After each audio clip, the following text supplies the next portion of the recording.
Nah, selain itu kita sediakan hadiah spektakuler.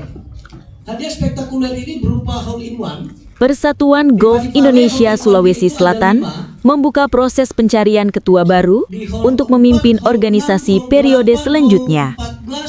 Proses ini dilakukan seiring berakhirnya masa kepengurusan sebelumnya dan kebutuhan akan regenerasi kepemimpinan.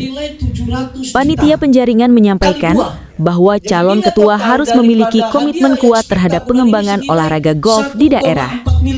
Salah satu syarat utama adalah memiliki rekam jejak organisasi yang baik serta pemahaman terhadap sehingga ajang ini lebih bergengsi lagi kalau ada yang hole in one ya.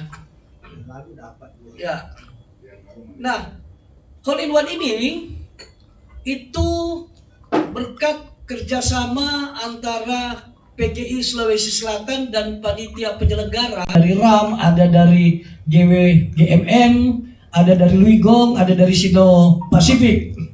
Inilah sponsor-sponsor dan sponsor utama kita adalah BRI ya. BRI yang menjadi sponsor utama di dalam ajang SSAO seri ketiga ini. Sebagai penutup bahwa kualitas dan kompetisi golf amatir di Indonesia memperkuat hubungan internasional melalui olahraga, terutama olahraga golf. Kemudian serta kita bisa mencetak atlet-atlet amatir yang lebih berkompeten, lebih bersaing, lebih memberikan yang terbaik, khususnya para pegolfer yang ada di Sulawesi Selatan. Semoga dengan SSAO 2. Download Tribun X sekarang, menghadirkan lokal menjadi Indonesia.